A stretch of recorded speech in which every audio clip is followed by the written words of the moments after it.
courage, truth. Glenn Beck. It was Christmas Day 2009.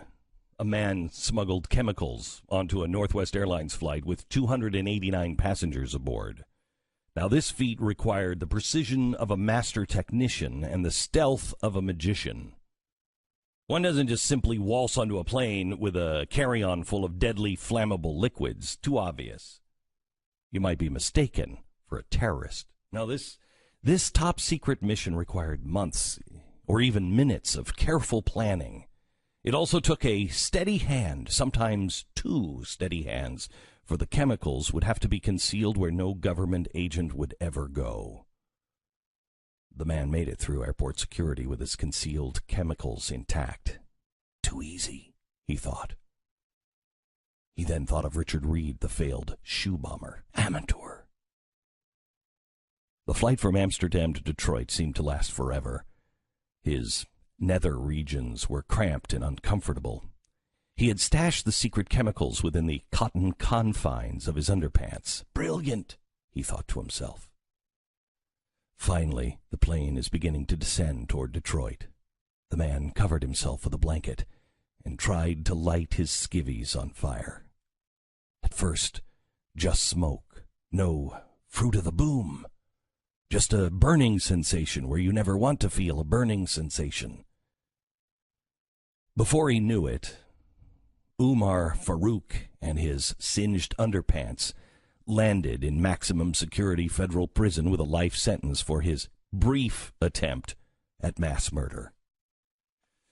Well, now he has a new burning sensation, a burning desire to communicate with the fellow citizens of the world, except, he says, the United States government is keeping him down, violating his First, Fifth, and Eighth Amendment rights, because now he cares so deeply about stuff like freedom and American constitutional rights. Last week, he sued Uncle Sam for prohibiting him from having any communication whatsoever with more than 7.5 billion people, quoting the vast majority of people on the planet, end quote. He also now says solitary confinement is inhumane, and he's not allowed to pray with his fellow Muslims. Apparently, life in prison is proving to be even more restrictive than his tighty-whities were.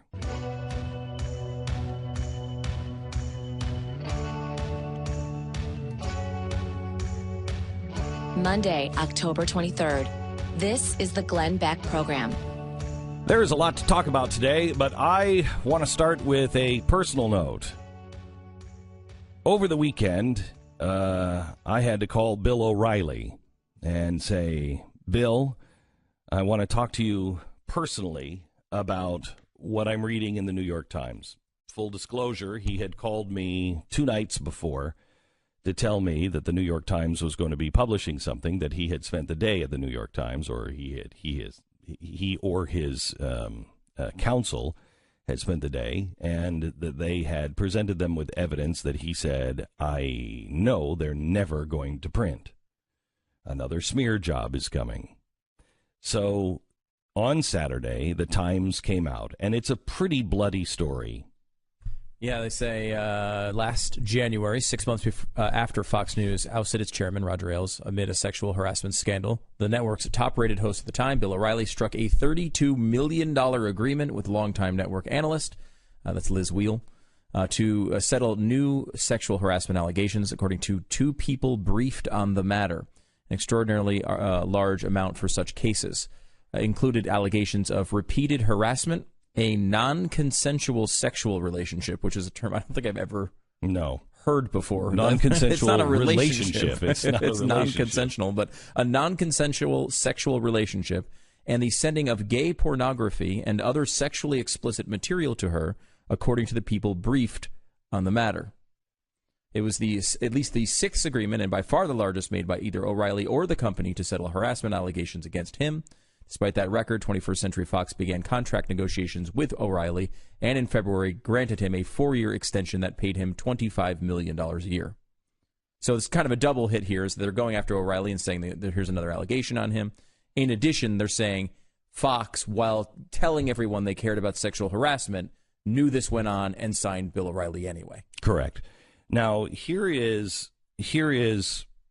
I'm going to let Bill speak for himself. He's coming on in hour number 3 today, and I am going to ask him the $32 million question.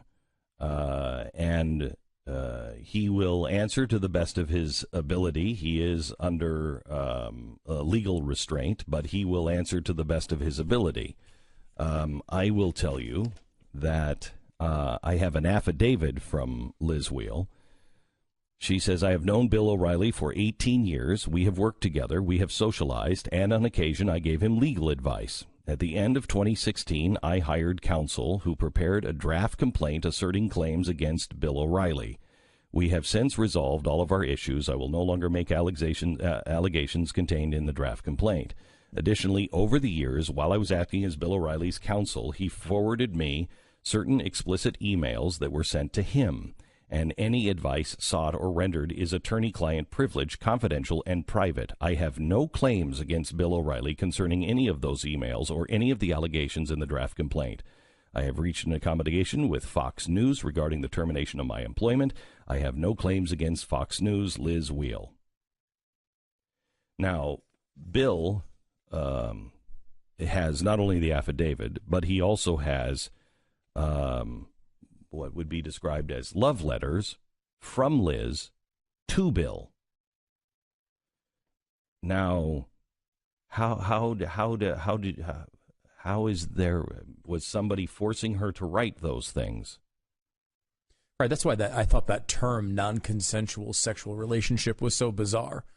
Because, look, if you're in a relationship with someone, you can still violate them. You can still do terrible things. That's not necessarily, it's not what they're saying here.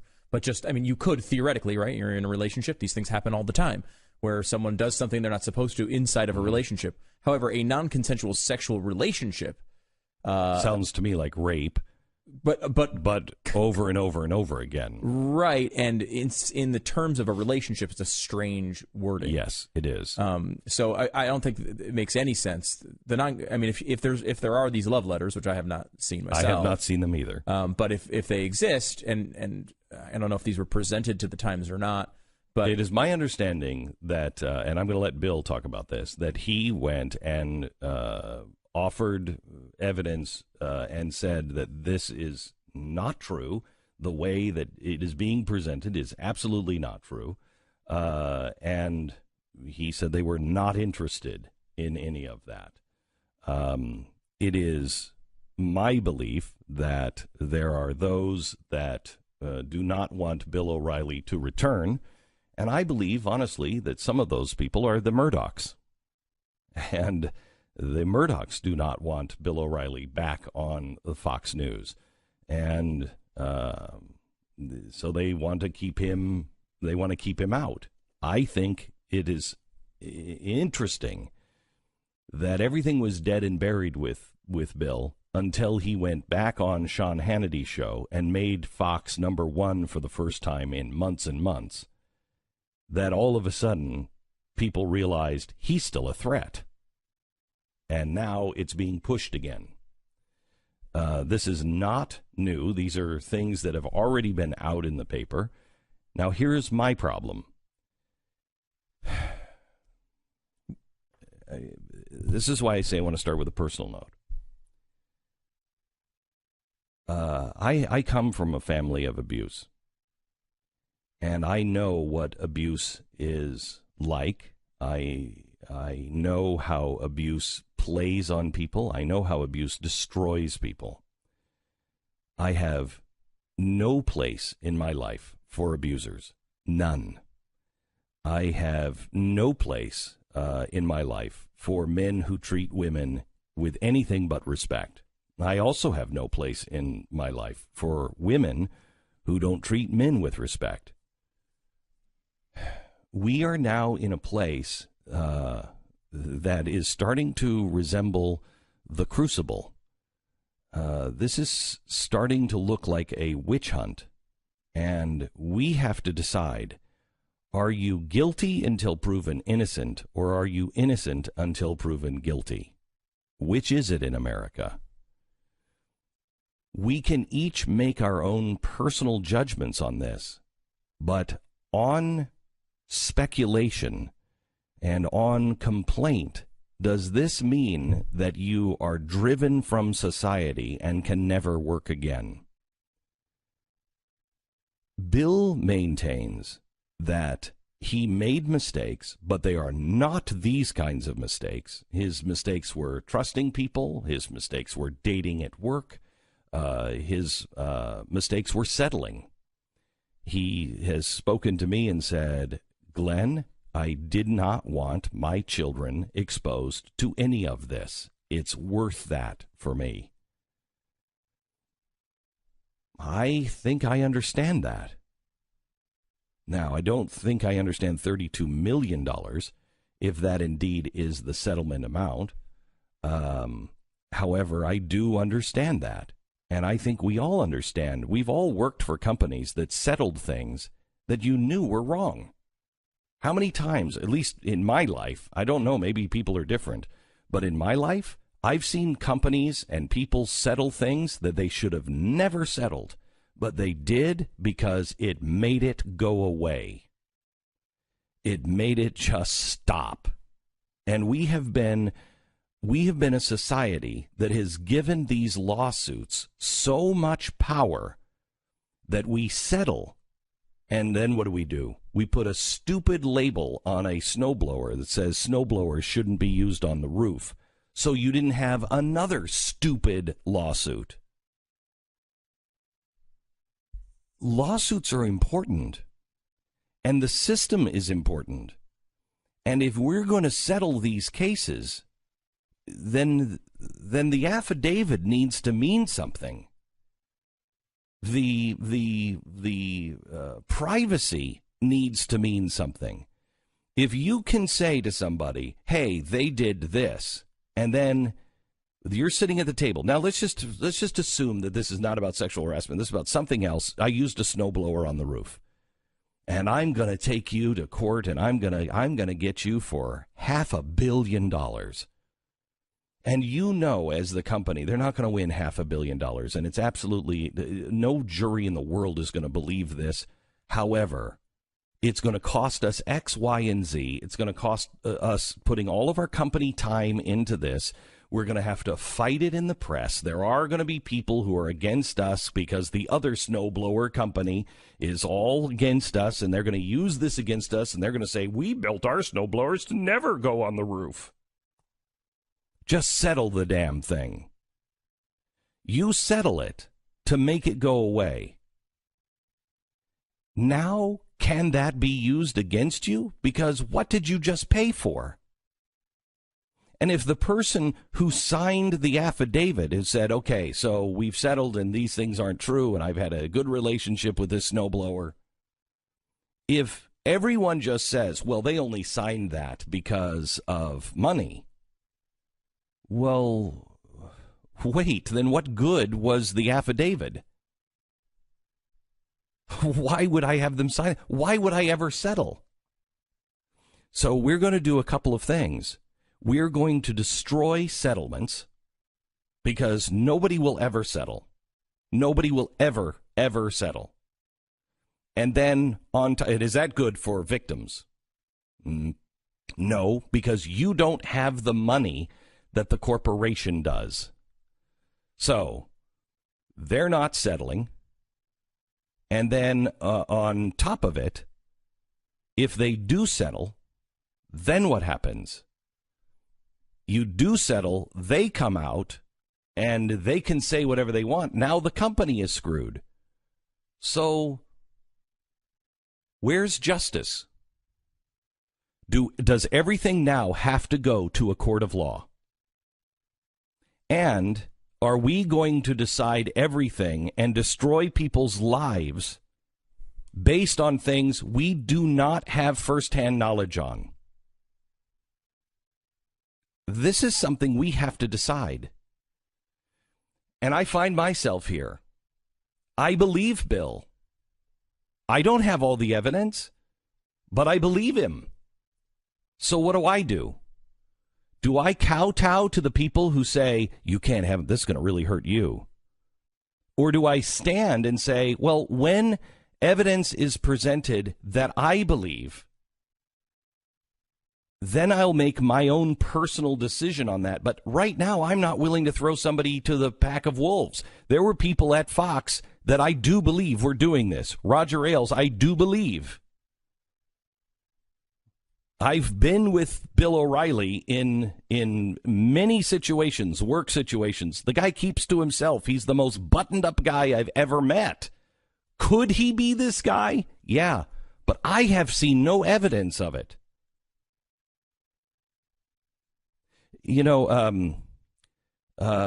Gretchen Carlson is now saying, you know, she was quoted as saying, we have to believe the accusers, yada, yada. No, we have to listen to them, but we don't have to believe them, especially when politics or vast amounts of money is involved. We don't have to believe people. We do have to listen to them and not automatically discount them. But when politics are involved, it's important that we listen to both sides and we fix reason firmly in her seat.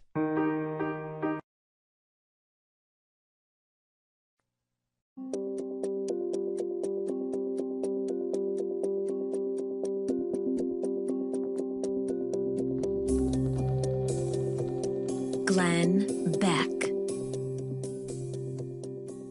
So you have a choice to make here, I believe. As we were speaking about this particular topic, the O'Reilly situation, it looks like Megyn Kelly has spoken out about this topic. She's made accusations against him? I don't know yet if she spoke on the Today Show. Oh dear God! I absolutely believe Megyn Kelly. Megyn is top shelf. I'm not saying top that. Shelf. By the way, I'm not saying that she's accusing him of anything yet. We have to actually hear should we play the audio? Yes, you have the audio. We're pulling it now, but it's not ready. So. Okay. So was this on her TV show this morning? It appears to be on the Today Show. So her show has not aired today, right? Yet. No, it has not. Depending on where you're listening, but they have. I think she came on the Today Show, a special appearance to talk about this. And she's going to be talking about this today with Juliette Huddy, who I also really like. I don't know Juliette, but I like her. I've always heard good things about her. But she's on today talking about the sexual harassment at Fox. Yeah, I mean, look, again, accusations are accusations, and you need to take, as you pointed out, take them seriously. Every time there's an accusation, it should be taken seriously, and then it should be looked into. So I think this will give, I'm sure, Bill will want to respond to this, depending on the details. I know he's somewhat restricted legally, but I mean, I think it's he's going to probably want to address this. I'm this sure is going to be a very high profile thing today. Yeah. So we will have him on in hour 3. We'll play that. Hopefully we'll have that pulled by the next break. Give us about 5 minutes to pull that, and we'll pull that audio and play it. But I really want to hear from you. Are we still innocent until proven guilty in America? Or do we just go over the cliff with the rest of humanity? Glenn Beck.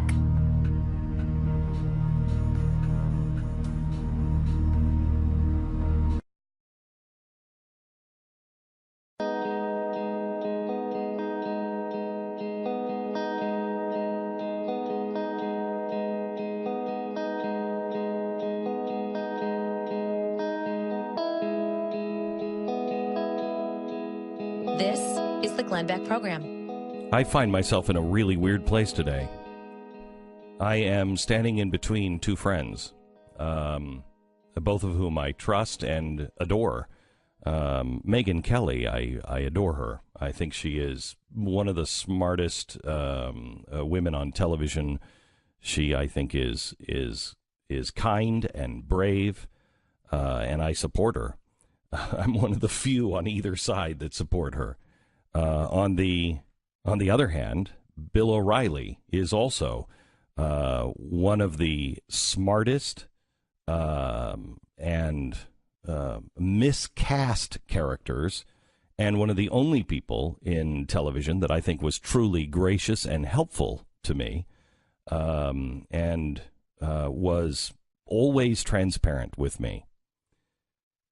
There's a spat going on between the two of them, and I believe both of them are right in some regard. Bill O'Reilly is under attack again for sexual harassment. This is not a new suit. This is just the New York Times bringing up old stuff that has already been out. And Megyn Kelly spoke about it on the Today Show. We're getting that tape, and we'll have it in just a second. First, let me go to Chris in California. Chris, I don't want to give lip service to sexual harassment, but I also don't want to be a part of anything where we're just we're gathering up witches.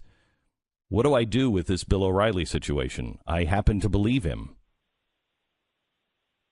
Well, in this scenario, and as I explained to the gentleman before, that's why we have the whole process, right? We have evidence and reasonable doubt. We have to look at the evidence. But the problem is, and like we're talking about, it is guilty till proven innocent, because the accusations have been made. Okay, character's been tarnished. Loss of job has happened. Okay, there's emotional things that go on not only with yourself and with him, but also with the family. Okay, and who ends up paying for that? Ultimately, he does, right? Mm-hmm. So even in the long run, if he is innocent, he's still going to be looked at in a different light. And there's going to be people out there that no matter what are going to say that, well, they just sure whatever, they found in his favor because he's rich or because he's this or because he's that. You know what I'm saying? So yes. It's a process that really from the beginning is just totally, it just doesn't work. Chris, thank you for your call. Frank in Pennsylvania, go ahead. Hey. Good morning, Glenn. Yeah, I look at it, Glenn, as God's still in control. And, I look at this as a humbling effect for Bill. Not that he needed it. Oh, yes, he did. Yes, he did. But you look at King David in the Bible and the effect it had on him, and I still love Bill, and I'm praying that he comes back stronger and more righteous than ever. He's a powerful man, and he has a lot to bring to the table. And, look, Glenn, I'm keeping the faith. Yeah. Okay. Thanks, Frank. It has humbled him. It has humbled him a great deal. Bill is not the same man that I knew at Fox, and I could be wrong. I could be wrong, but I believe him that mistakes were made, but they're not Harvey Weinstein mistakes, and people. Settle for all kinds of reasons. And I know that I have gone kicking and screaming to the settlement table a couple of times because it was wrong. But you settle. There's a serious and sort of thinly veiled accusation by the New York Times against Liz Weil as well, which is basically they're saying this attorney filed a false affidavit lying about what actually happened to collect money. If that's true, she should be disbarred. And it's a weird thing. And everyone's just kind of assuming because the reported number is large that, of course she would lie to get that. But I mean, she's an attorney filing a legal document. That's regardless of the amount of money. That's not something that is normally just dismissed. So I think it seems like, and maybe we can ask Bill about this, but I mean, that's an odd thing because Liz is saying she has no claims against them and that these things are settled, and she would not make these claims if asked today. That's what the affidavit said that she signed. So, I mean, the legal system takes that seriously as well, right? Yes. So if something is settled, it's not settled anymore. That's what I was saying in the open. Yeah. It's just not settled. You can't settle anything anymore because even the affidavit means nothing now. And that's what these settlements are set for. People will say, well, wait a minute, I want these things to be prosecuted or whatever. There shouldn't be these settlements. It shouldn't be about money. It's not your choice. It's the victim's choice. If the victim comes to a settlement hearing and decides to take the settlement, they are saying, I would rather have this settlement than go through that procedure. They are saying it. It's their right to do that in our legal system.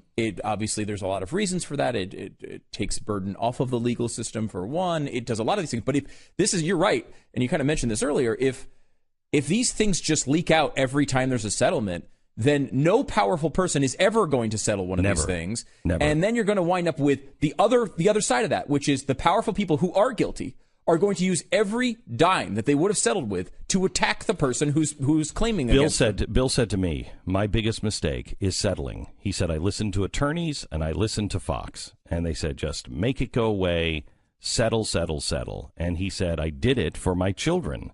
And he said, that's my biggest mistake, is I settled. And now look at it. He said, there was no reason to settle. And that's true. So I want you to be aware of the society that we're entering in. If someone makes a claim, you can settle, but it won't matter. If you don't settle, and it's one thing to say, well, I would never settle. Believe me, you will. You will. When you're talking about bankruptcy or settling it and just making it go away, you'll settle. And it's your right to settle. But if settlement means nothing anymore, well, then what do you have? What do you have? You have to fight them, and it will be whoever has the most money. And there's no secrets anymore. Believe me, if somebody has a lot of money, they are going to find out whatever it is you don't want out there. And it's just going to be tit for tat. And this is not good. This adds to chaos.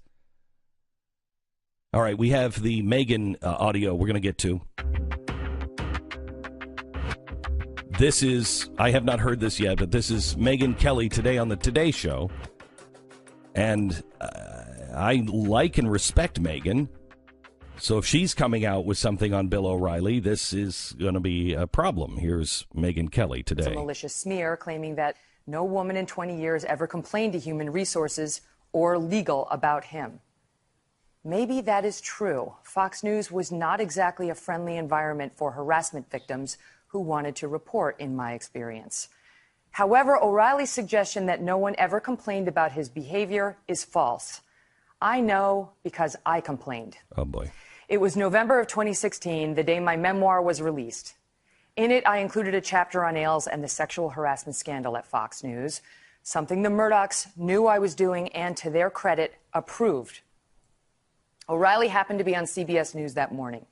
They asked him about my book and about Ailes, who by this time had been forced out in disgrace. O'Reilly's response? I'm not that interested in this. No? No, I mean, it's sexual harassment? You're not interested in sexual harassment? I'm not interested in basically litigating something that is finished that makes my network look bad. Okay? I'm not interested in making my network look bad at all. That doesn't interest me one bit. I did something that day I've never done before. I wrote an email to the co-presidents of Fox News, Bill Shine and Jack Abernathy. An email I have never made public, but am sharing now because I think it speaks volumes about powerful men and the roadblocks one can face in taking them on. I wrote in part, perhaps he didn't realize the kind of message his criticism sends to young women across this country about how men continue to view the issue of speaking out about sexual harassment. Perhaps he didn't realize that his exact attitude of shaming women into shutting the hell up about harassment on grounds that it will disgrace the company is in part how Fox News got into the decade-long Ailes mess to begin with. Perhaps it's his own history of harassment of women, which has, as you both know, resulted in payouts to more than one woman, including recently, that blinded him to the folly of saying anything other than, I am just so sorry for the women of this company, who never should have had to go through that. Bill Shine called me in response to my email, promising to deal with O'Reilly. By 8 p.m. that night, O'Reilly had apparently been dealt with. And by that I mean he was permitted, with management's advance notice and blessing, to go on the air and attack the company's harassment victims yet again. If somebody is paying you a wage, you owe that person or company allegiance. If you don't like what's happening in the workplace, go to Human Resources or leave. I've done that. And then take the action you need to take afterward if you feel aggrieved. There are labor laws in this country. But don't run down the concern that supports you by trying to undermine it. Okay, stop for a second. This is different. This is different. This is an allegation. You don't like the way he responded to you. And Megan, I happen to agree with you. I didn't like it either. This is a critique of his public speech on talk shows. This is not about sexual harassment. This is about what he said about coworkers, and I happen to disagree with him on this. I think that it was brave of the women at Fox News to stand up. Roger Ailes was an extraordinarily powerful man. He was the Harvey Weinstein, I would say, light in comparison to what Harvey really is. But he was just as powerful on the right.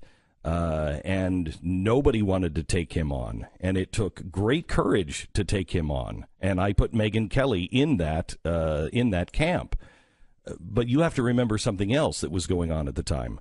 A political campaign had just been waged, and this whole campaign pitted Fox News against Megyn Kelly. Megyn Kelly was the darling of the company until she started asking questions of Donald Trump that I thought were completely fair. And Roger Ailes wanted to teach Megyn a lesson and knock her down a notch. And I know this because I worked there. And knock her down a notch and let the political system do his dirty work. That's what this was about. There was an internal war going on, and it was all about politics. But that's separate from the accusations, right? Separate. I mean, yes, it's separate. And so I think the headline here of the Megyn thing is obviously she felt really strongly about this and did not like. She saw the O'Reilly statements publicly as a microcosm of the way the company treated these things. But she is not making a specific accusation of harassment by Bill O'Reilly against her. And I will tell you that I happen to agree. This is the way Fox News dealt with things. They would have approved that. And, you know, Bill's intent may have been different than the leadership's intent. I don't know. But I will tell you there is a lot more going on in that particular story at that particular time than just standing up and saying sexual harassment. You know, and I have to say, while I disagree with the way he handled it, I agree with Megyn Kelly, I also don't want to work for a place where they're going to tell me I have to or I cannot say something on my own program. If I were working at Fox and they told me not to, I wouldn't appreciate it. If they told me to say something, I wouldn't appreciate it. I would read the statement and make it clear that my company wanted me to say these things. But you don't stay silent. You don't have to quit a company that you like to make a charge against the company that you like. If you like it and you think it can be fixed, and you know what is going on is wrong and illegal, you have a duty to stick it out and stand up.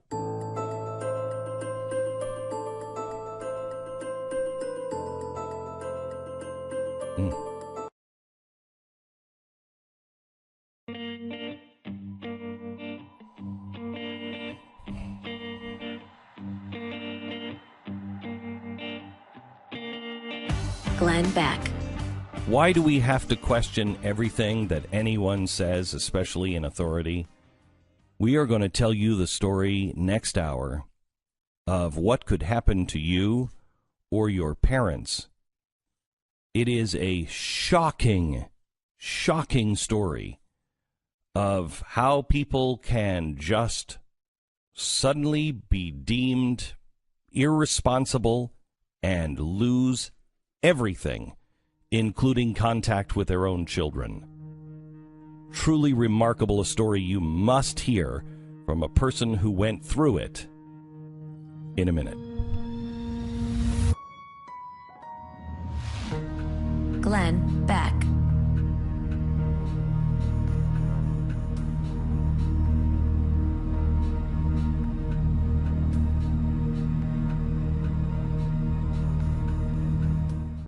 Glenn Beck. 48 hours. that is how long the president of Zimbabwe, Robert Mugabe, held the position of goodwill ambassador at the UN. The World Health Organization chose Mugabe because they thought he'd be an advocate for fighting diseases such as cancer and diabetes in Africa. Well, thankfully, someone at the World Health Organization returned to sanity and rescinded the appointment when 2 days later they remembered, oh, yeah, that's right, he's a despot, a tyrant, a killer. To think that somebody who helped spread a raging cholera epidemic in his own country would fight diseases is insane. This is a man who has killed thousands of his own people for political dissent. He destroyed Zimbabwe's healthcare program. He eviscerated the agricultural system. He forced seizure of white-owned farms, collapsed the economy, and has led to devastating poverty and mass starvation all across his country. Robert Mugabe? He's single-handedly responsible for reducing the life expectancy in Zimbabwe from 62 years to 36 years. That's the lowest in the entire world. Believe me when I say this man is incapable of doing anything good. This is a guy who aspired to be like Adolf Hitler. I'm going to quote Mugabe. Quote, "I am still the Hitler of my time. Hitler has only one objective, justice for his people, sovereignty for his people, recognition of the independence of his people, and their rights over resources. If that's Hitler, then let me be Hitler tenfold. 10 times, that's what we stand for." End quote. Who in their right mind at the World Health Organization could be this stupid? By the way, not the first time the United Nations honored Mugabe. In 2012, the UN endorsed him as a tourism ambassador. Oh. The title's kind of ironic because Mugabe's been banned from traveling to most parts of the world because of his atrocious human rights violations. Not to mention there is nothing to tour in his country except devastation, poverty, disease, and, cemeteries. If our intergovernmental organization insists on appointing Mugabe to something, it should be to appoint him as the ambassador to the deepest, darkest recesses of hell. That is an appointment I can get behind, and that would be the only reason I would send another dime to the UN.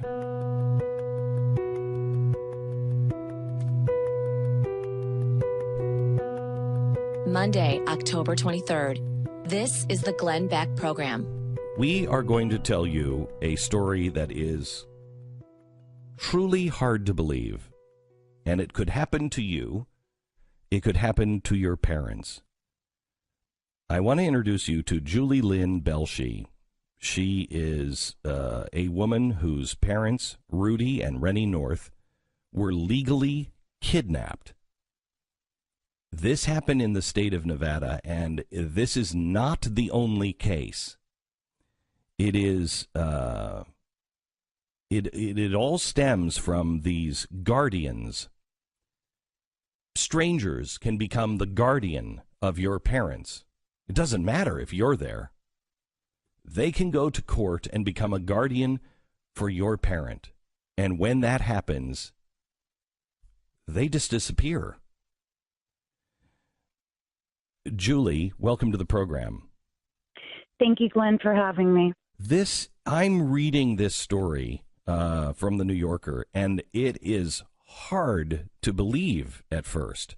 This sounds like something that would have happened in Nazi Germany.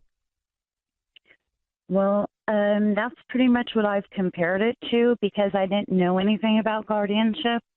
And when I started looking on the computer and finding the first video I came across was Dorothy Wilson. Diane Wilson was going in and interviewing her mother in an assisted living facility, and her mom was devastated. She was like, "Get me out of here. I'm not going to eat. I'm not going to read. I want to go home." And I didn't know what I stepped into. And the more I started investigating the computer, the social media helped me tremendously. I knew I had to do something for my parents because they're competent. there was nothing wrong with them. They needed a little bit of help, but they lived on the golf course. They had somebody come in and help them and take care of them. I assisted them. My mom had suffered for years and years from CLL, and but we had it all under control. And the minute anybody finds out that you have any assets, money, stocks, bonds, that you're worth value, you no longer are a human being. Once the guardian takes you, you are now a ward, and you have less rights than a prisoner. This is truly shocking, and I want to set this up right so people can really understand it. Your folks lived in Las Vegas, so people understand. You would go over to see your mom and dad. They lived on this golf course. You would go over and see your mom and dad once a day. You would stop in. Is that correct? I would stop in once a day, and then the last couple of months before they got taken, we would call each other.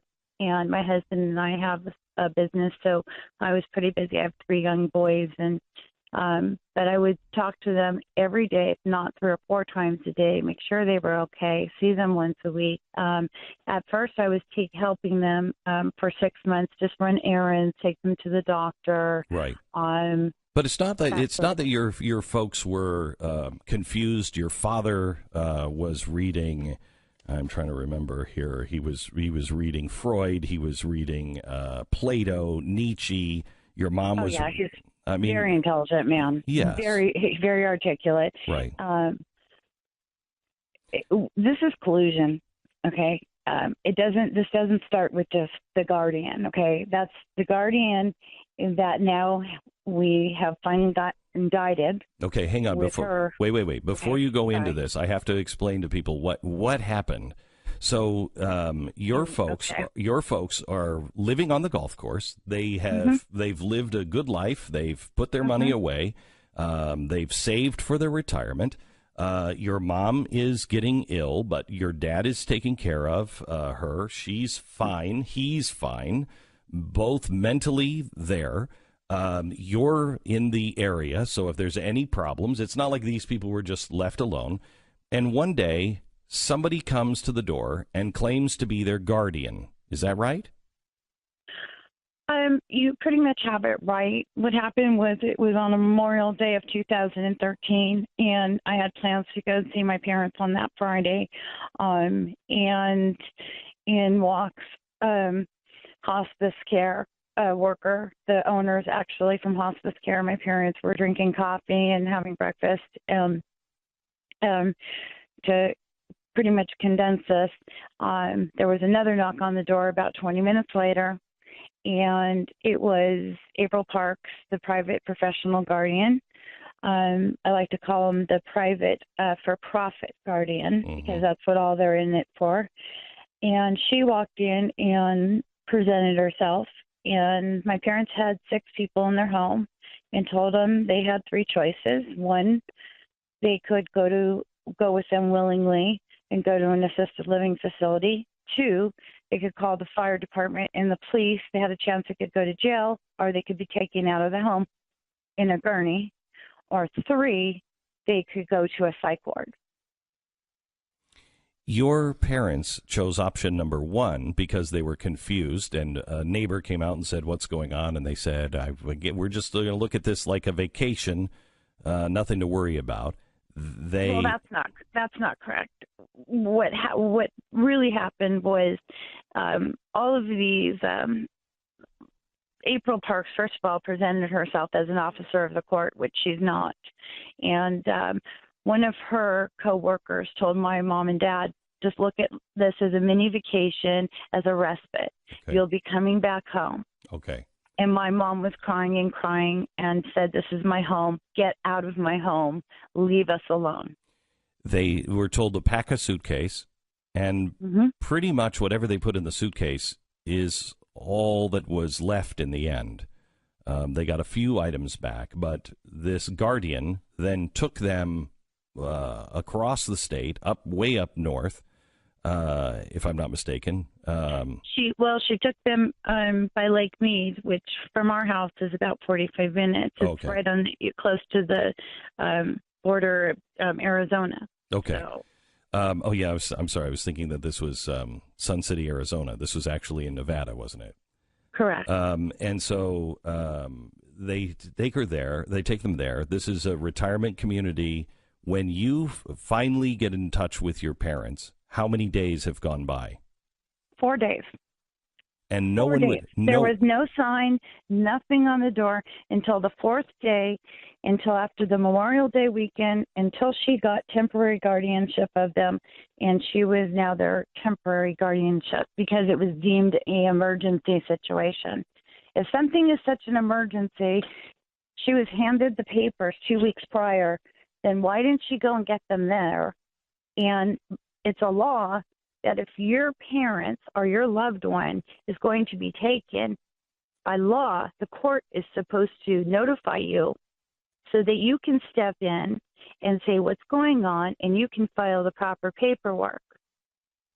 The law here is just incredible. We could probably spend an hour just on that. But what about the moment when you go, because you just went to visit them, your normal visit, and they just were gone? It was Friday. What is this? Were you panicked? What did you go through as that happened? I was mortified. I mean, the newspaper was in the front. The windows are in their kitchen are usually open a little bit. The blinds are open a certain way. The house was just closed down. I just knew right there and then something was terribly wrong. I went to the Sun City Aliante, the country club, the little house there where they would go and have coffee, and I looked around for them. And then I pulled myself together and I drove home and told my husband my parents had been kidnapped. That was just my gut reaction. Something is terribly wrong here. And you called police? You know, hindsight's always 20/20. I called hospitals first. And the emotions that run with this are so high and low, the gamut of emotions, that my thing was I wanted to get to an attorney. I want to know what's going on, how people can walk in your home and take you and not notify a relative that lives 15 minutes away from you. So your parents, you see them, and your dad is in the fetal position on the couch, and your mom is crying. And how long does it take you to fight to get your parents out? Well, let me put it this way. It took me approximately 2 years, and that only came after speaking out publicly to the commissioners, to speaking out publicly and getting 2 new legislative laws passed here. One is that if you have a loved one that you can, and you live out of state, you can now become their guardian. Before that was not legal. Yes. The other one is that if you are going to be a private guardian, you have to be licensed, insured, and bonded, and you can only have so many wards. This woman that took my parents was spiraling out of control. It's not enough for them to be greedy about it, but they are sociopaths. They hurt people. They isolate, they trespass the family away from their loved ones on purpose, because they're getting bed sores, bruises, broken limbs. They're getting inserted feeding tubes. It's cheaper to, they save money that way. They're accelerating the death, in my opinion, of the elderly because they want their full estate. So when they become a guardian, it's just somebody. This is a business, really, in Nevada. This is a business all over the nation, and they're making billions of dollars. And right now, the statistics say they have 1.5 million people under guardianship. No matter how perfect your family is or your estate documents were prepared, anyone can be involuntarily placed into guardianship. This happens all the time, nationwide. Okay, I'm going to take a break, and then when you come back, I want you to explain who are these people? How do they become a guardian? And how does this happen when we come back?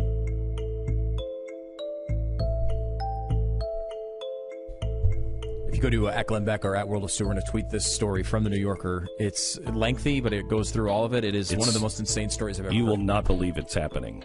You just won't believe it.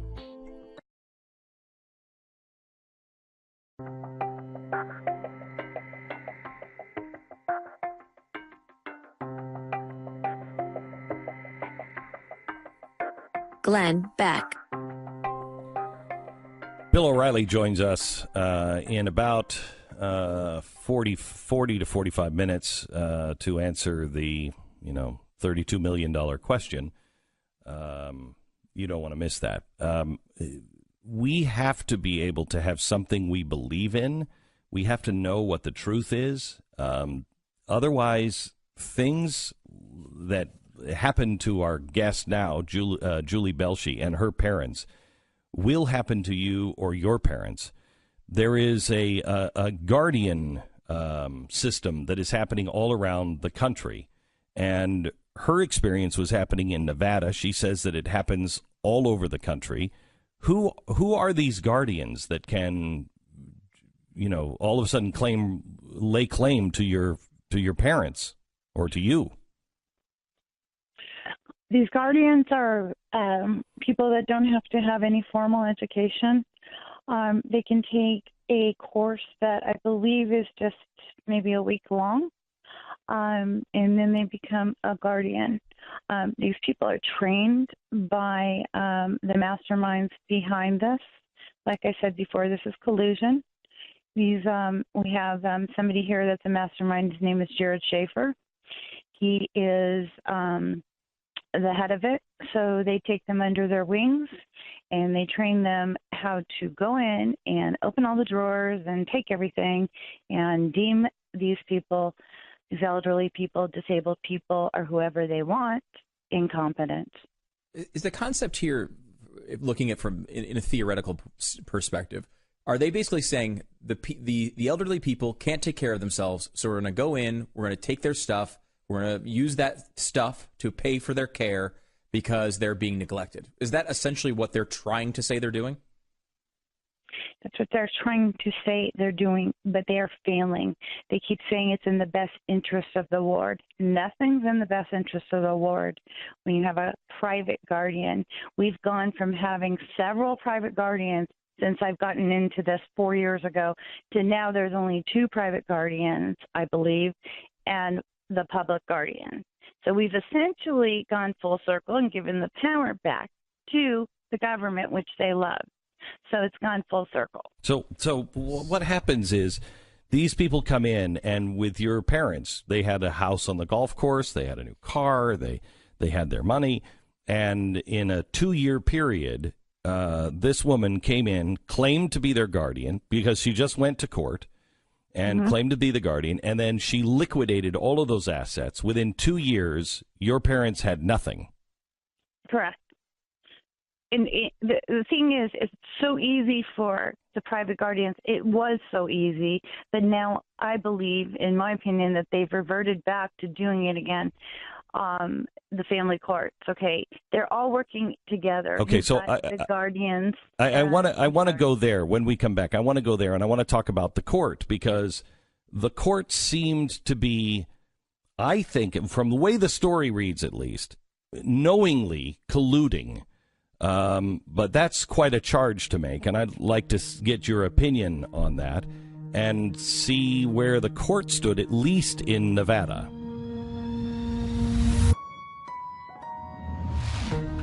Glenn Beck.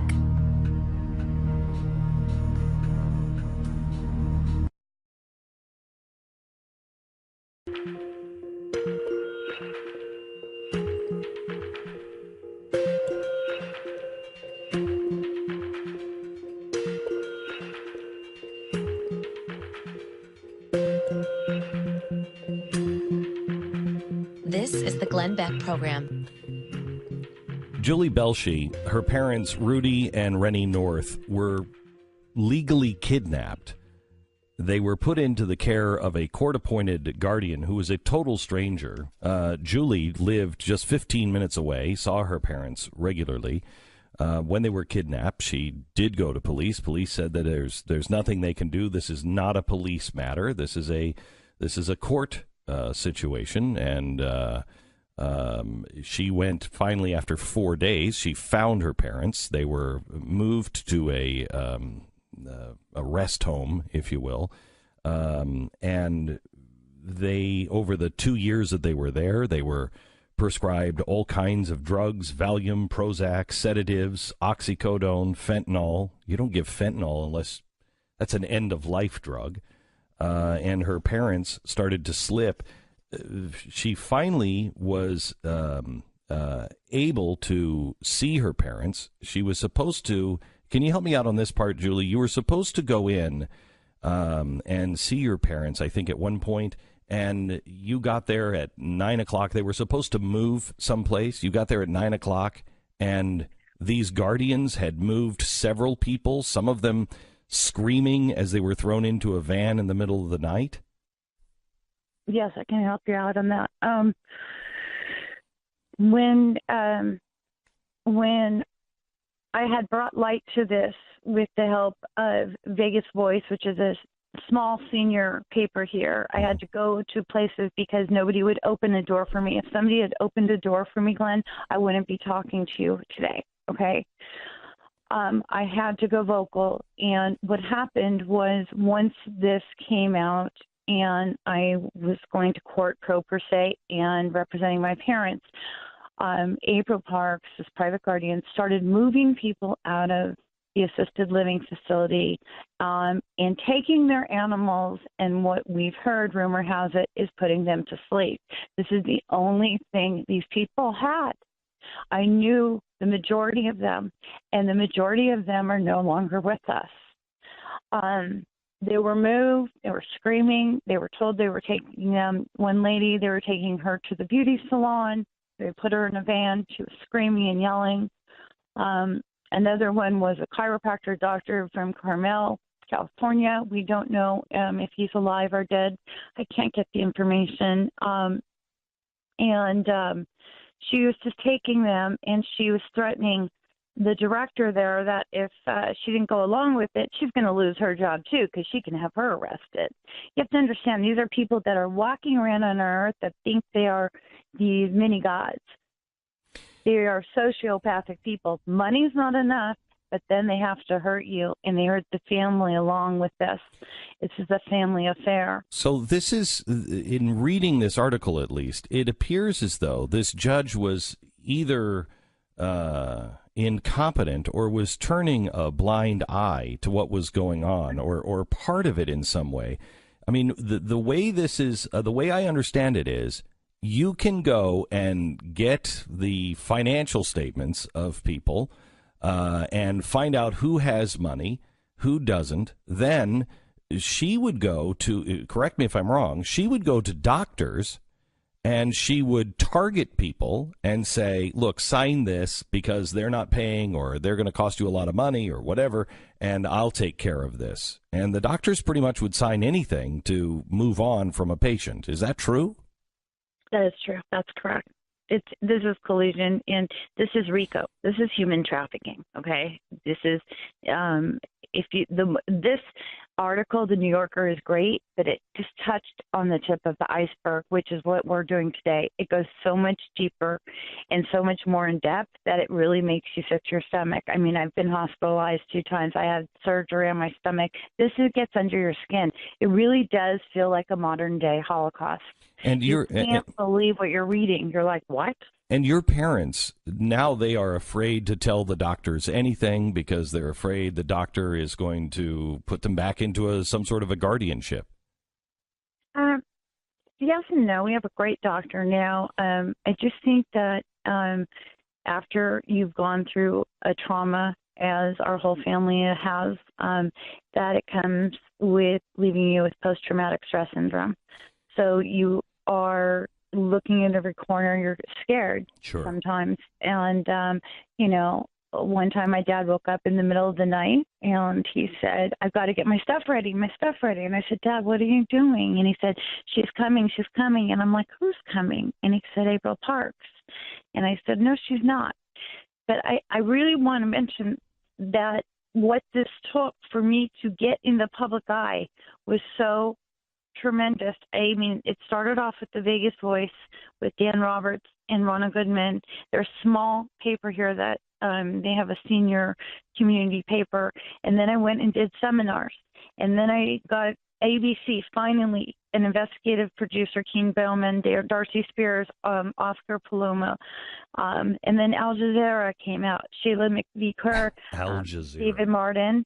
Yes, American Al Jazeera. Amazing. And I did a documentary for 2.5 years that will be coming out this year. Right now, we just submitted it to the Sundance Festival. Billy Mintz was the director, J.B. Sugar, the producer. We've been worked on that for 2.5 years. I went to the Review Journal. I'm now working with Kasem Cares Foundation, Carrie Kasem and Kathleen Wright Brown. We've teamed up with Triple APG, Rick Black, and Sam Sugar. This is what I do now. I'm a guardian reform advocate, and I'm a grief support counselor. So I get the calls from people that are so traumatized, they don't know what to do. They can't see their loved ones. They've been trespassed. And Kasem Cares, what we're doing is we're passing visitation bills from state to state so that the adult children are allowed to see their loved one. Okay, so what I would like to do is, first of all, your Twitter handle is at Julie Belshe, BELSHE1, Julie Belshe 1. I guess that's what it is. I'm new to Twitter. So. That's all right. What is the one thing, after you've gone through all of this, what is the one thing that if you were worried it's going to happen to you or to your parents that you can do to make sure that it doesn't? Okay, well, what you can do is in January, we've come up with a guardianship nomination form, okay? It's going to be in the Secretary of State lockbox. So if you went to the hospital, as opposed to them giving you to a guardian, now you can list who you want for your family or a friend to come, and that's your guardian. What I can tell you is that to stay out of the court, stay out of probate court, and make sure no one ever gets close enough to your loved ones or you to drag you into their clutches. And the elder law attorneys, they have 3 priorities. They make money, they build a network to help them make money, they find clients to pay their bills. Satisfying customers is in their priority. Satisfying judges and fellow elder law attorneys is their network, and their state bar formalizes it. No elder law attorney ever benefits from challenging a judge. They go along to get along. It ensures their career security, okay? Now you have to take care of your family, stay close to them, call your family members, the will, the estate, all the power of attorney, get those all taken care of immediately, and talk to your legislative, your politicians, and bring these subjects up and go to the meetings and find out what's going on. I'm not doing this just for the elderly and the wards. I have children. I don't want this to happen to my children. I mean, I don't want this to happen to anybody. That's the only reason I'm speaking out about this. Julie Belshe, thank you so much. A guardian reform advocate whose parents, after 2 years of being kidnapped, have finally come home.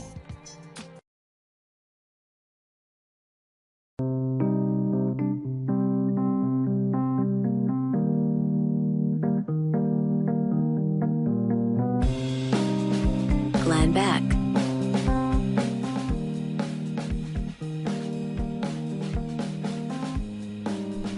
So Bill O'Reilly is joining us here in a few minutes. I am, I don't know, I talked to Bill over the weekend and had a good conversation with him, and I believe Bill. You know, I've dealt with this now with people. I mean, Roger Ailes was a hero of mine until I started to figure out who Roger Ailes really was, and I've come out against Roger Ailes. I have no problem, and I have loyalty only to the truth. And I am also somebody who grew up with abuse, and without getting into all of the details stood in my own family against abuse. And I've paid a high price for standing in my family against abuse. And I am not afraid of standing up against abusers. And I think it is important. And I think it is important that we listen to the accusers. But no one has a right to be believed. You have a right to make a case, and we have a responsibility to listen. Bill O'Reilly has had the New York Times come out and do an article with things that I think we already knew all of this, did we not, Stu? The big thing, I guess, is just the number on the settlement, which is probably the biggest part of that accusation. They're saying he paid, and the way the Times story is written, it seems like Bill just like pulled out $32 million from his wallet and handed it to Lise Wheel in this harassment suit, and I think it was Gretchen Carlson who wrote, "Nobody pays $32 million to dismiss a false accusation," and that is, I would say, the overwhelming complaint right now about Bill. Like everyone's saying, like, yeah, I mean, it's not. He could be theoretically innocent, but he would never pay that much money if he was innocent. That is what they're saying, and I think that's the big question that he's gonna. I don't know how much of it he can answer. Of course, I mean, the way you could also take it, the way it's written, is that it was multiple people that she had accused, and it was the Fox News channel. Now, the Fox News channel settles for, it would still be a large number in a settlement still, like this. If the Fox News channel is settling this, they want this to go away. Mm-hmm. It makes sense that the Fox News channel would settle for a huge number. And if it was multiple people and all of these other things. So I don't know. I mean, I think that's a really important question. And it's kind of strange, I guess, because all we're saying is, because I think everyone would say if it was $32,000, people would say, well, it could have happened, but I can understand he wanted to make it go away. It was $32,000. It was $320,000, probably the same thing. Probably the same thing at his pay level of $3 million. It's it's still a lot. It's a lot. But okay, these things do those sorts of settlement numbers. You're going to lose $20 million a year for $3 million? No. Right. $32 million is just so much money. I think people are saying, well, it's so much money, he must be guilty. Which is another part of why settlements aren't supposed to come out like this. These things aren't supposed to come out. Now, the way the Times story is written is we have this number based on people who have been briefed. So that's not people who had the documents in front of them. Those are people who were briefed on the documents telling the Times, which seems potentially third-hand? Yes. Fourth-hand information?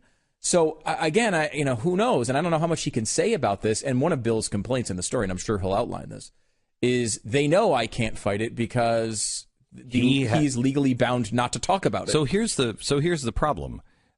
He can't talk about it because he's legally bound. Juliette Huddy was on today. She was on Megyn Kelly. She was talking about something. And she's not allowed to talk about a settlement that she made. And yet she kind of did. Without talking about anything specifically, she did talk about it. And you kind of wonder, well, wait, if you're paid for a settlement, the time to talk was before the settlement. If you accept the settlement and the non-disclosure, well, then what is that worth? I mean, when do I believe you? When you took the money and said, okay, I'm going to sign this piece of paper, or now that you've signed that paper and you have the money and you say, oh, and I want my cake and I'll eat it too. I mean, what happens to us and business and the courts? Glenn Beck.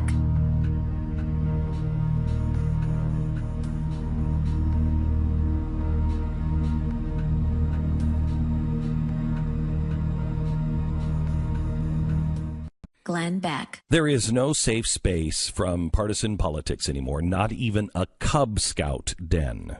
11-year-old Cub Scout Ames Mayfield from Broomfield, Colorado, been kicked out of his den now. According to his mother, Lori, he was asked to move to another den because of the questions that he asked a state senator, a Republican, who was speaking to his den. Ames asked the Republican, Vicky Marble, why she won't, quote, support common sense gun laws. There is something wrong in our country where Republicans believe it's a right to own a gun, but a privilege to have health care, end quote. Now, I don't know about you, but that sounds like every 11-year-old boy I've ever been around. They all speak just like that. Ames read his questions and had lots of stats for the state senator from stapled documents. He read for 2.5 minutes before the senator was able to respond. Naturally, Ames' mom captured the whole thing on video. Now, if this is what you want to teach your kid, and that's fine, and, whatever, but we know this is coming from mom and dad. And then she went and she posted it on social media. Now, none of us are perfect parents, but perhaps Mrs. Mayfield could have thought ahead a little bit that posting these videos online might stir up controversy and get the local media involved, and the other kids in the scout troop don't want to be a part of a political nightmare. Maybe she could have predicted that this whole thing might rub some Cub Scout leaders the wrong way. Unless all of this attention is precisely what you hoped for young Ames and perhaps herself. After all, people might be more inclined to let a child finish their ridiculously long essay on a pro-gun control question and a pro-government health care than they would be inclined to listen to a middle-aged mom with an axe to grind. But I have to ask Mrs. Mayfield this. Is this worth what you've done is deny your child his experience at Cub Scouts? Was that worth it? Is he better off for being your political mouthpiece? Now, I'm no expert, but I know 11-year-old kids, and I'm pretty sure they'd rather be with their friends at Scouts than memorizing liberal talking points with you.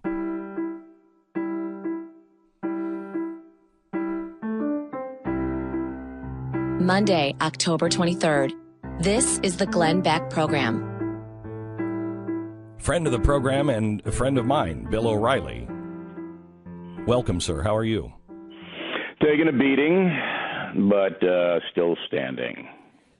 So, Bill, you and I spoke over the weekend, and I said to you that I wanted to ask you some honest questions and just personal for me, because I don't know, and anybody can lie to anybody, but you would be. You would be one of the greatest liars ever because of the consistency of your lies, if you were lying to me, and the consistency of your behavior around me and my staff, which we have toured together. Sure. I have seen you on Friday nights. I have seen you in hotels. My staff has, and I have women that work for me, and we've never had any problem whatsoever or an inkling that you might be one of those guys. Yeah, well, I have been in the broadcast business for 43 years, 12 different companies. Never one time was there any complaint filed against me with Human Resources or anybody's legal team, and nothing, zero. Megyn Kelly's. So I think the track record speaks for itself, and I think that people, when they look at the statement that we have posted on BillO'Reilly.com, when they look at the affidavit, and now the 3 letters that I sent you. Did you get the letters from Gretchen Cross? I did. And Megyn Kelly? I wanted to know if I was allowed to publish them. Oh yeah, sure. So what I'm trying to get across by coming on with you today are 2 things. Number one, I want the story to go away because it's brutalizing my family. And number 2, I'm not going to run and hide because I didn't do anything wrong. And I think that the evidence that we've put forth is very strong, very compelling, that the New York Times wants to take me out of the marketplace. This is the second time they've attacked me. And the article on Sunday regurgitated the first article. That was like 75% of it. They had to run it twice in case you didn't get it last April. And they know that I'm in a disadvantage because I can't comment specifically on any case that has been resolved. That's one of the stipulations. Legal,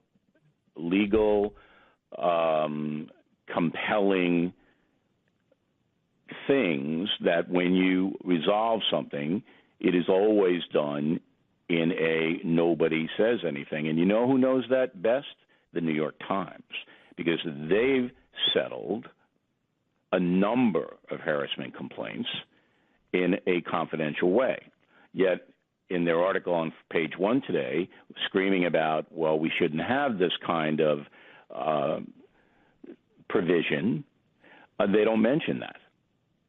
And they don't mention a lot of things. So I think... Go ahead. So Bill, I want to ask you a couple of questions. The biggest question that is on everybody's mind is, okay, you can settle, but $32 million coming out of your own pocket, nobody does that. Right. So what do you want me to say? I'm not. The only comment I could make on that issue, without getting the thing back into a legal arena, would be the first article that the New York Times wrote, quoted figures and added them up, and it was wildly wrong. But I can't confirm or deny anything, because once I do that, then it goes back into the legal arena, which you don't want. And they know that. So they could say whatever they want to say. They know that. They know we're hamstrung, my attorneys and investigative team, that we can't. Was this settlement by you alone, or was Fox involved? I can't, Beck, as I told you off the camera, I know you have to ask the questions for your audience. I can't comment on any specific case at all. If I could, I would, but I cannot. Can you tell me about the relationship that you had with Lee's will? I have. No, I cannot. What we have posted is an affidavit from Miss Wheel, sworn affidavit. Okay, that's posted on BillO'Reilly.com. That's it. That was, we could post. We did. There it is, and I can't speak to anything other than that.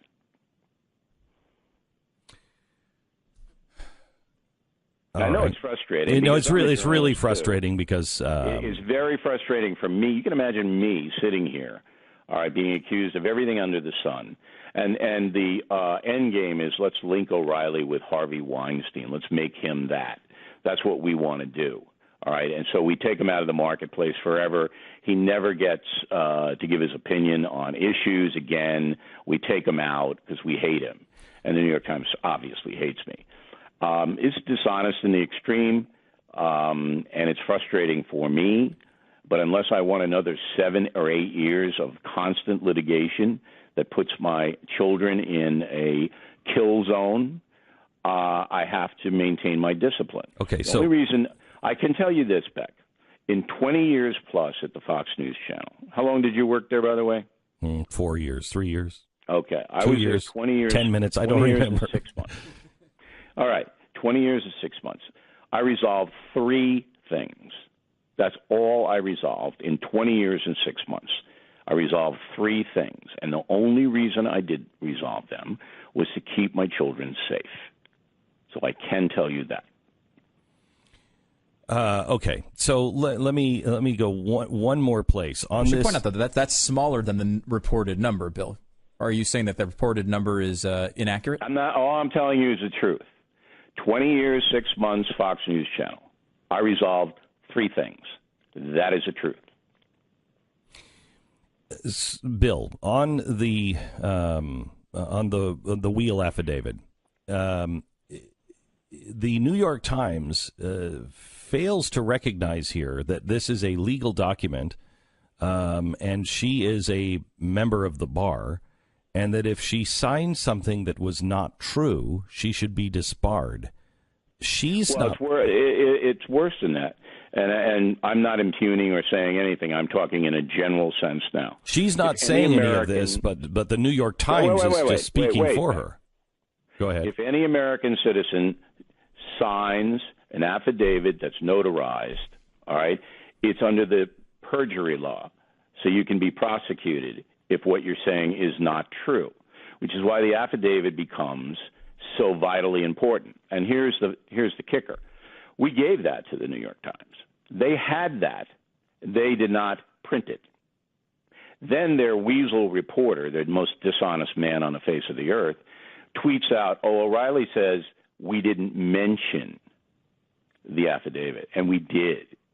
I didn't say you didn't mention it. I said you didn't print it, and you should have printed it up top because that's the story.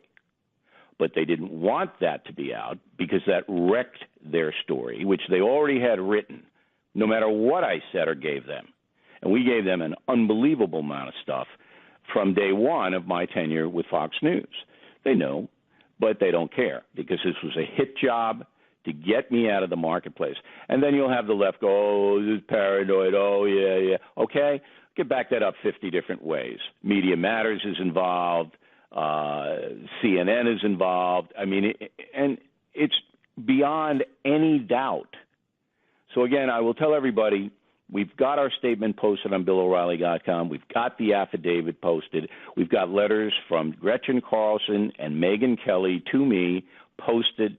Everything is there. Okay. If you still want to think I'm a bad guy, go ahead. Okay. Hang on. The truth is the truth. All right. Hang on. I have to take a break. And then I want to come back and talk to you about what Megyn said today, because this is a separate issue. But I think you should address that as well. Coming up in a second.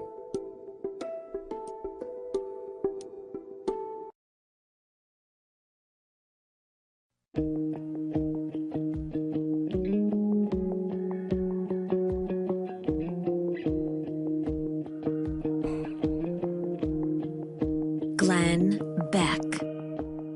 This is Megyn Kelly on today's broadcast. It's a malicious smear claiming that no woman in 20 years ever complained to Human Resources or legal about him. Maybe that is true. Fox News was not exactly a friendly environment for harassment victims who wanted to report, in my experience. However, O'Reilly's suggestion that no one ever complained about his behavior is false.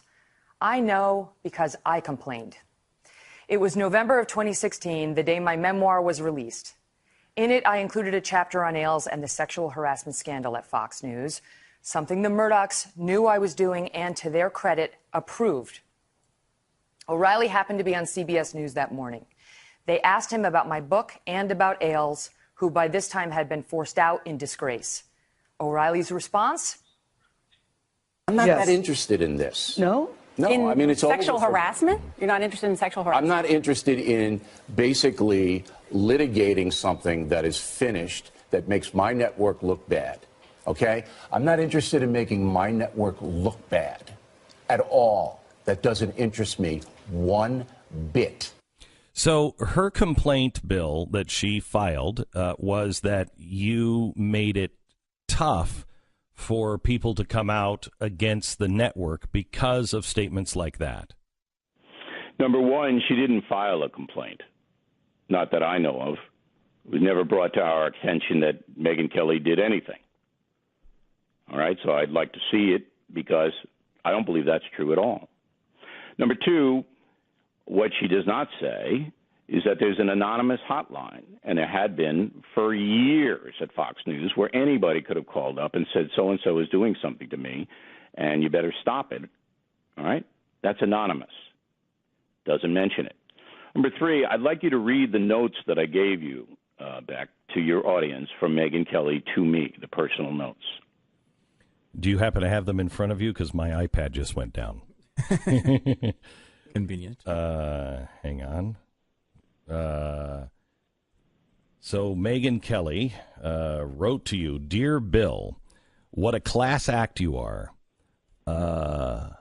Something to my baby. Please come to my baby shower. No. What a class act you are. Coming to my baby shower.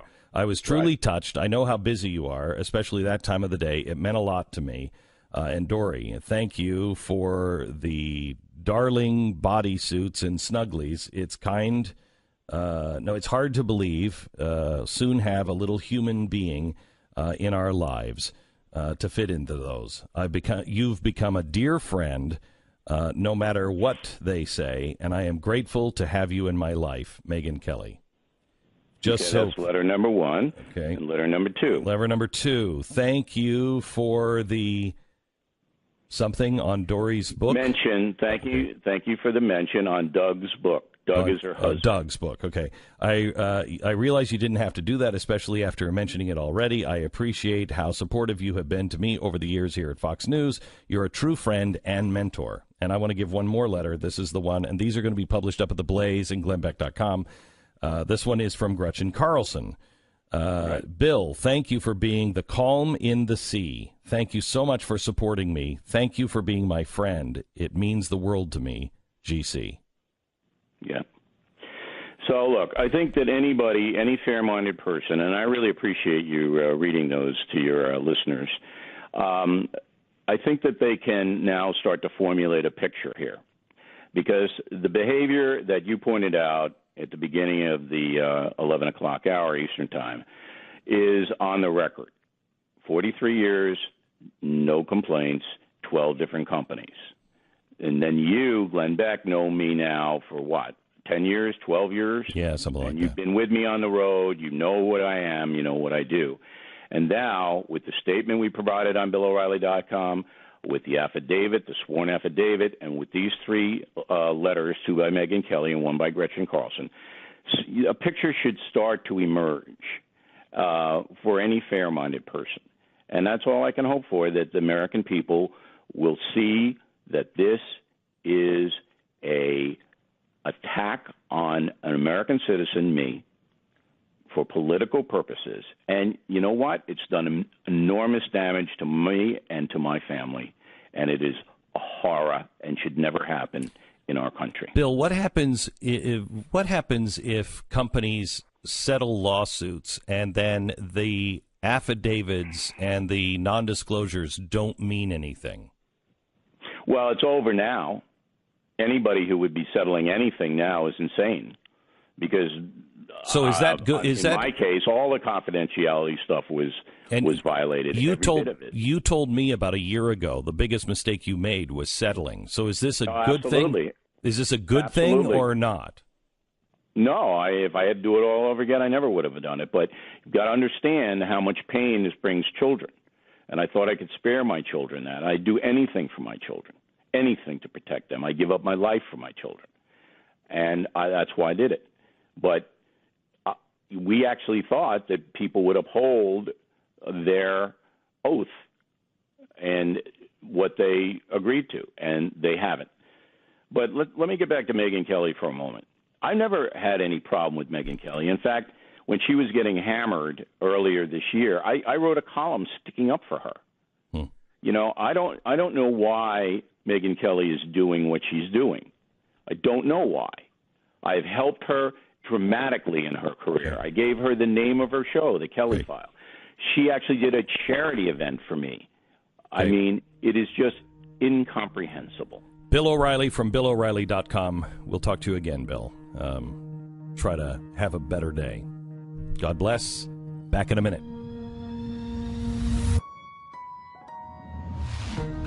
Glenn Beck.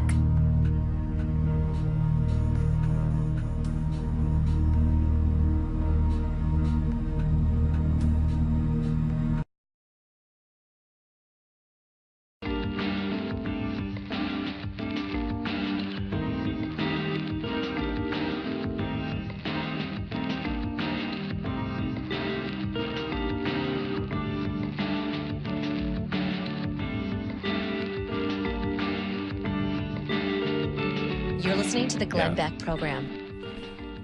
I am so torn on this. Welcome to Pat Gray, who does the program following my radio broadcast on the Blaze radio network.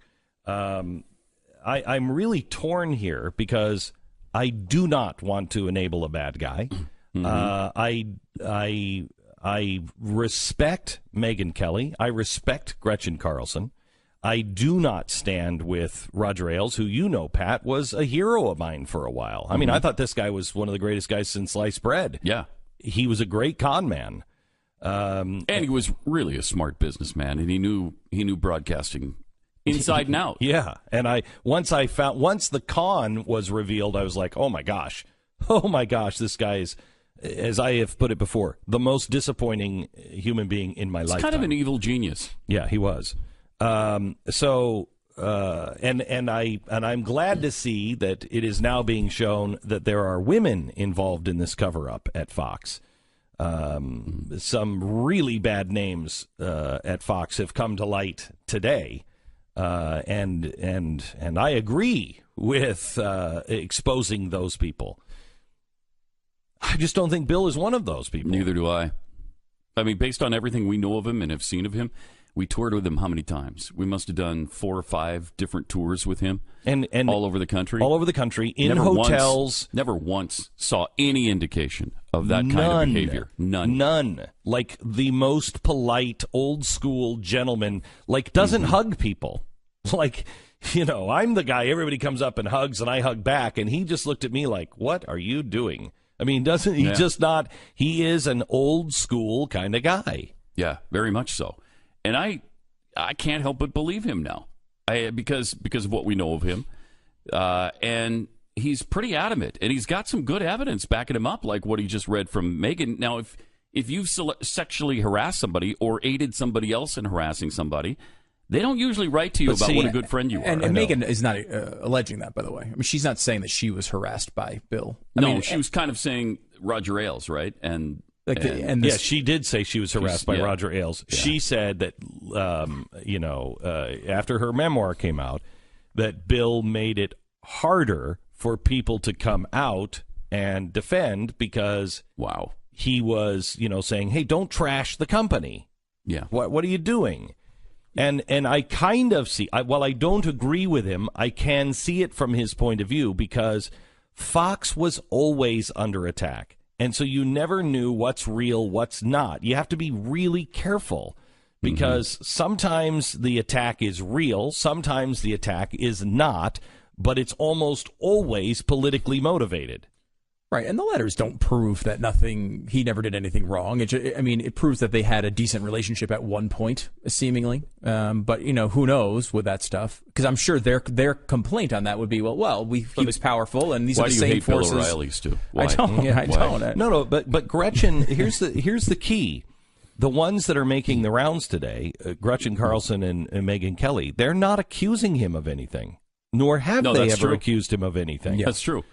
She's saying what Gretchen is saying now. Let me read this letter again. And I think this is an exclusive. You can find up on TheBlaze. If it's not there yet, it will be soon. Let's see here. Hang on just a second. Gretchen wrote, Bill, thank you for being the calm in the sea. Thank you so much for supporting me. Thank you for being my friend. It means the world to me.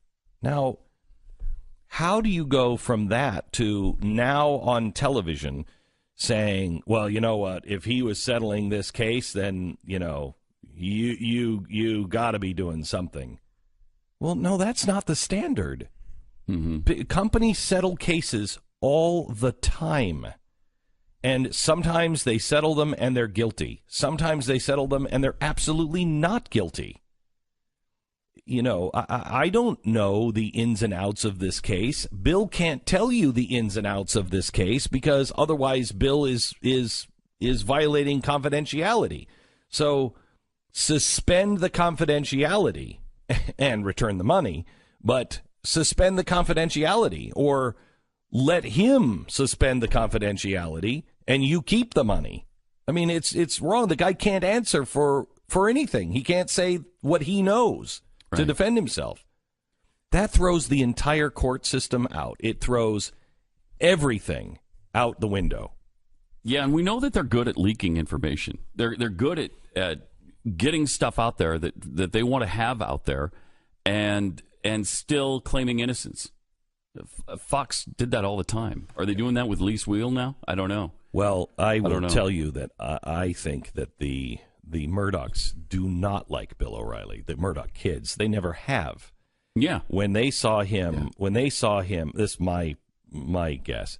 When they saw him on Sean Hannity, and he made them number one again for the first time since he left, I think he and others realized, holy cow, this guy still has clout. Yeah. You know, when he's number one on the New York Times bestseller list for 3 weeks in a row, holy cow, this guy still has clout. He didn't go anywhere. He's just off of our front page. And I think that scared a lot of people. Look, the two things here, I think, that are pretty interesting coming out of that. One, the big question everyone has is, why would anybody spend $32 million to get rid of a false claim? That seems completely ridiculous. Now, Exxon might do it, right? Like Exxon might have some chemical, oil leak somewhere, and they just push $32 million because they don't care. But a person would never do that, and that's an understandable thing. He is claiming that some of the numbers in the New York Times articles are incorrect. Now, I don't know if that means that if it's because of the money came from Fox News, who is a huge corporation, right, News Corp, and would maybe settle something like that, or if it was multiple people, or if the number's just completely wrong. I don't know. He said he couldn't explain it. At some point, we have to get to the bottom of that. And by the way, we should point out the New York Times in their story says this is according to two people briefed on the matter.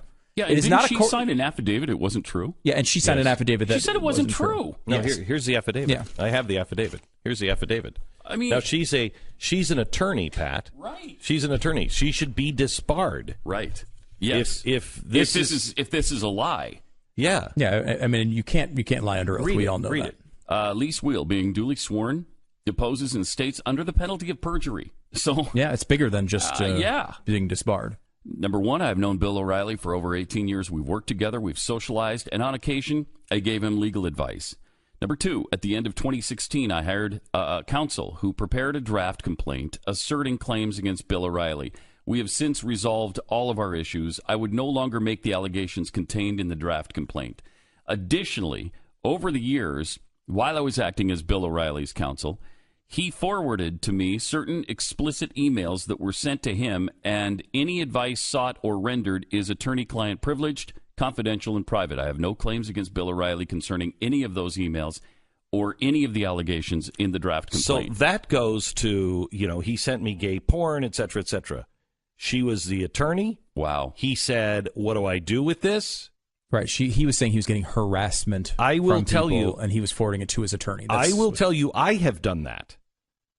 You have done that, Pat. You didn't send it to your attorney, but you have sent it, or at least you've brought it up to me and said, I'm getting all of this bad stuff. What do I do? I don't know about gay porn, but it was threats certainly pour into this place. Right. And porn. Remember porn? You were attacked by porn. Oh, yeah, one of your old websites, right? Yes. Yeah. Actually 2 million. 2 million websites were placed on my old site. Just the 2 million, Just though. 2 million. Which of the 2 million was the best, did you find? No? I can't speak to all 2 million. Okay. So just the ones I went over with a fine-tooth comb. Right. So that, first of all, everyone's saying, like, well, you can't believe him. He's $32 million. Well, he's saying the numbers were wrong, although he can't be specific. So I don't know what the truth is on that one. So that's part one. Part two is, he said specifically, this is why I pushed him on this, he said he had settled 3 cases in his entire time. Mm-hmm. The New York Times story says it was at least the 6th agreement. So this is a very specific fact that theoretically they could, you'd think the New York Times would have to have evidence of all of those, and maybe they do. I mean, I'm concerned about the wording of this. And let's just take the best case from the New York Times for a second. They think Bill O'Reilly's a terrible guy. They totally believe all of his claims. They're outing him, okay? They say struck a $32 million agreement with a longtime network analyst to settle new sexual harassment allegations. This from last year, according to 2 people briefed on the matter. Seemingly, the way that information came to them would indicate that the possibility that maybe that sort of nuance gets erased if it's multiple people, if it's from the company instead of just Bill O'Reilly's pocket. Again, they're talking about people who have been briefed on it. They're not even people holding the documents in their hands. The New York Times has not seen it. At least the way that's written, it doesn't seem like they've seen it, right? Mm-hmm. According to 2 people briefed on the matter.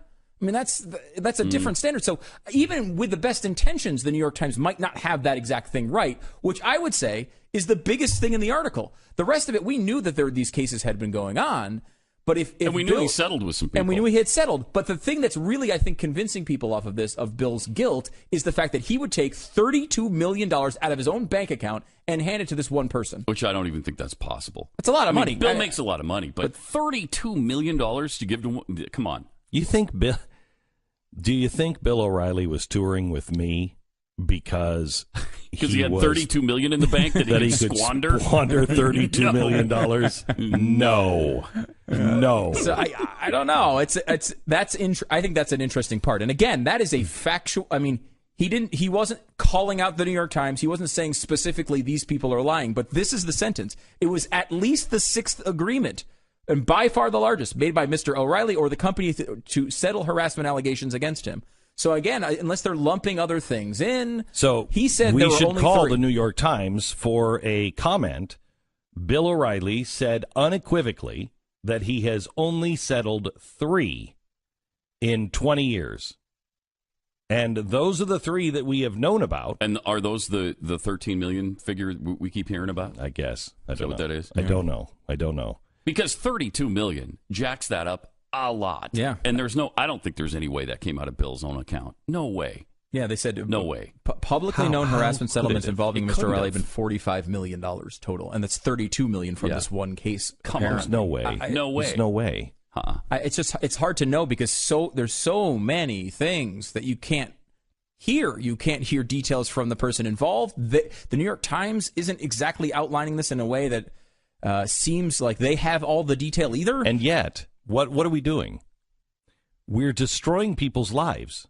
Mm-hmm. We're destroying his life, his children's life.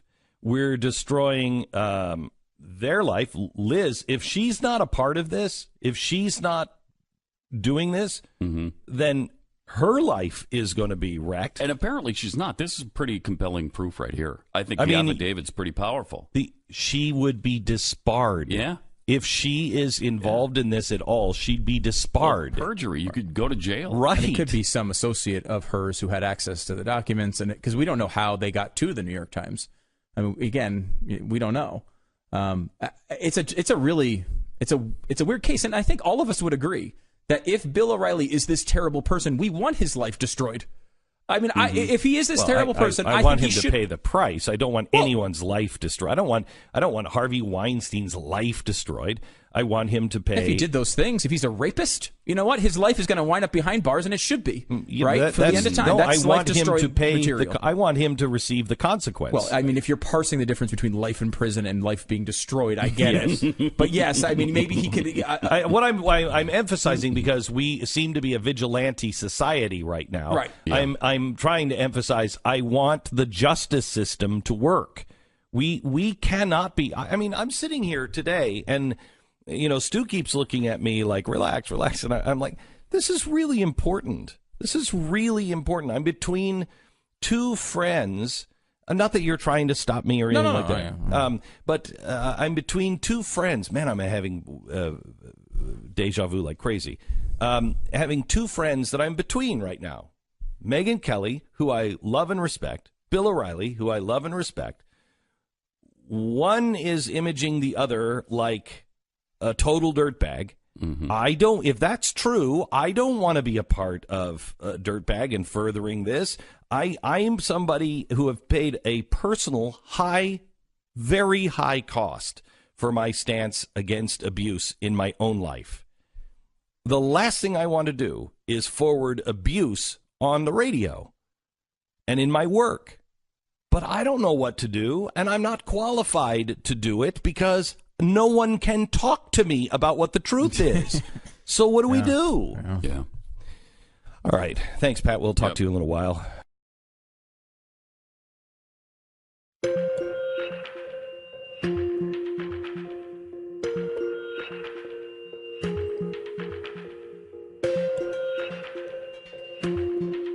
Glenn Beck.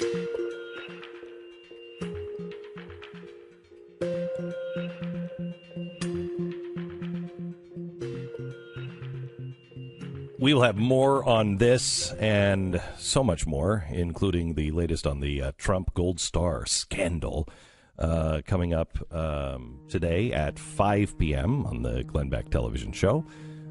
Back on the air tonight, 5, only on the Blaze TV. Pat Gray's next.